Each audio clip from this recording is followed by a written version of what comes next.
you know, you already, we joke about this all the time. You've made yourself not just a sacrificial person, but you're the rhino.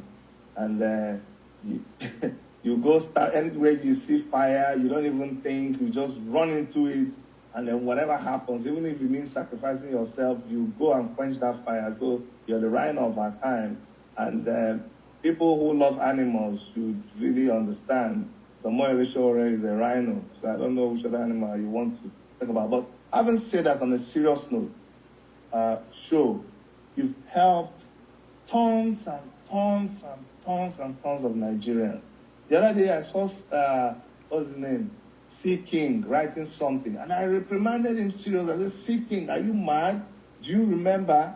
And I see Mama P did a video sometime. Like I said, we're all going to be protesting tomorrow. So I want to get this out of my chest now so that people can focus on what we're doing tomorrow. And I've seen a lot of these people, they forget. Even though you don't want people to thank you, you just do what you do selflessly. But I think it's high time that when people are helped, I'm tired, I'm sick and tired of look at Ijele. Ijele will come and open his mouth and talk rubbish. There's a long list of people that you fought to bring out. And when you bring them out, they just turn around and they begin to talk rubbish about you. Enough of that. We don't want, and if you're listening, if you're hearing me right now, enough of that nonsense. Enough of that nonsense already.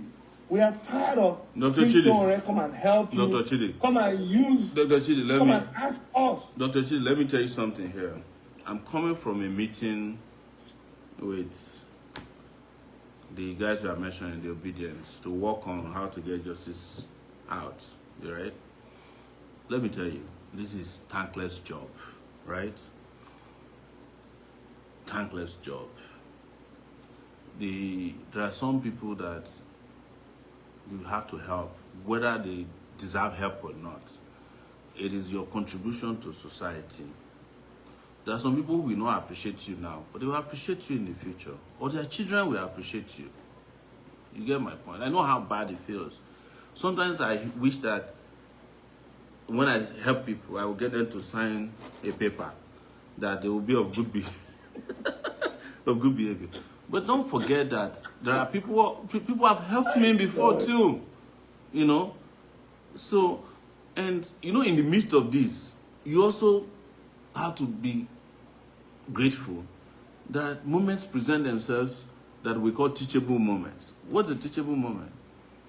I've met powerful people before who you would think can never not be powerful. And who was one of it? God, in his infinite mercy. I'm using so that you people will be happy on Sunday that I'm quoting God.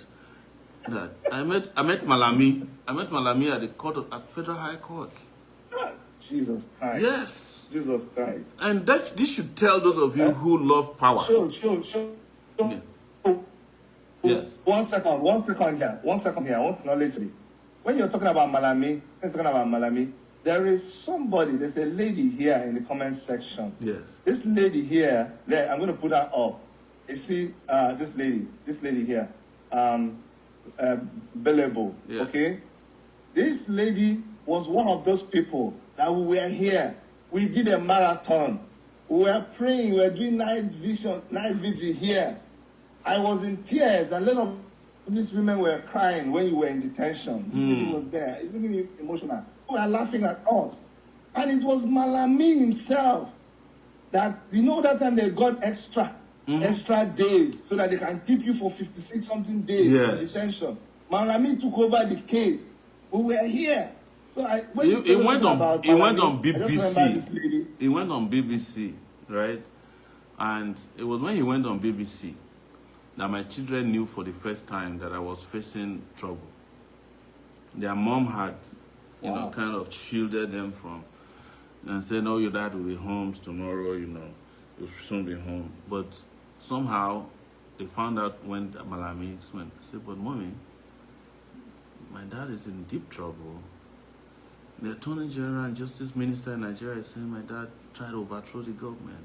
Why didn't you tell us?"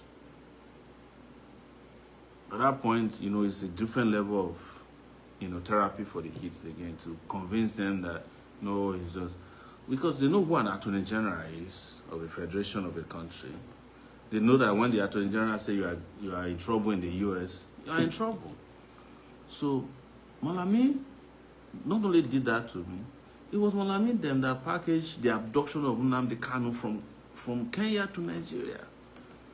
Do you know how many people used to, after Kanu was abducted to Nigeria, Malami's security was doubled from 30 policemen to 60. Police, SSS, military intelligence, because they claimed that he was in danger from IPOB. Whenever he's going, there will be over 10 cars filled with security. And here was Malami in front of me. Do you know the person that was following him that day? One of his sons. I almost didn't recognize him. So when he passed me, I said, Malami? He looked back, said, come here. And it was as if I was using juju. He came back. I said, are you not the Malami? Former Attorney General. I said, where they do Bugada time. He couldn't move. Malami SAN was now explaining to me why he couldn't, you saw the video, right? Why did I mention him, right? Look, even if you are powerful, take power. I'm talking about whether you're in government or you are an individual.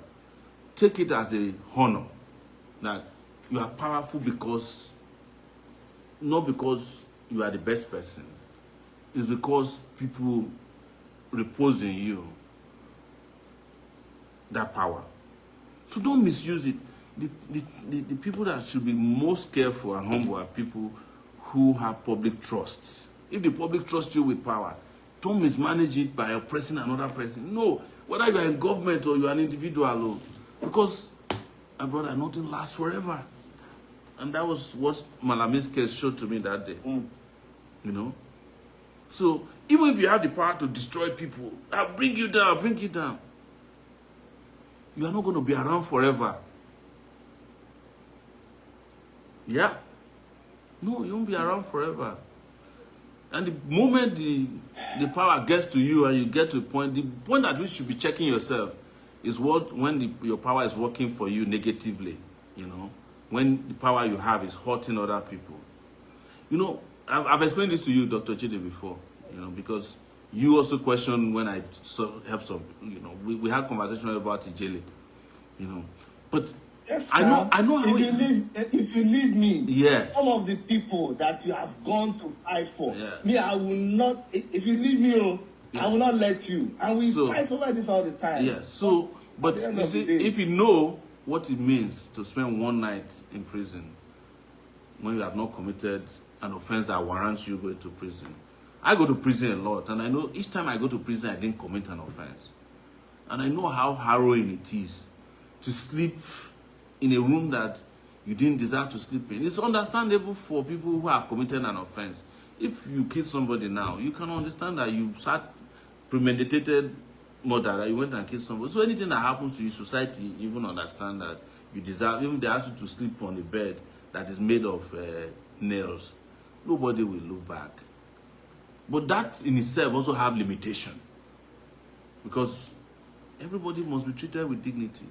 So to now take somebody and go and dump them in prison and then be happy that the person is suffering, what do we benefit when a person has not committed an, just because you want your ego to be satisfied, you know? And that's why I say sometimes these are Nigerians that we talk a lot about.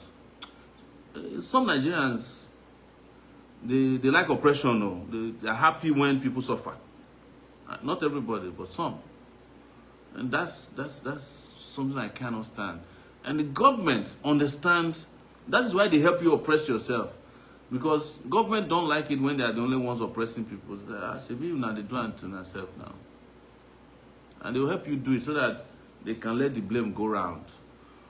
So I hope that answers your question. Yeah.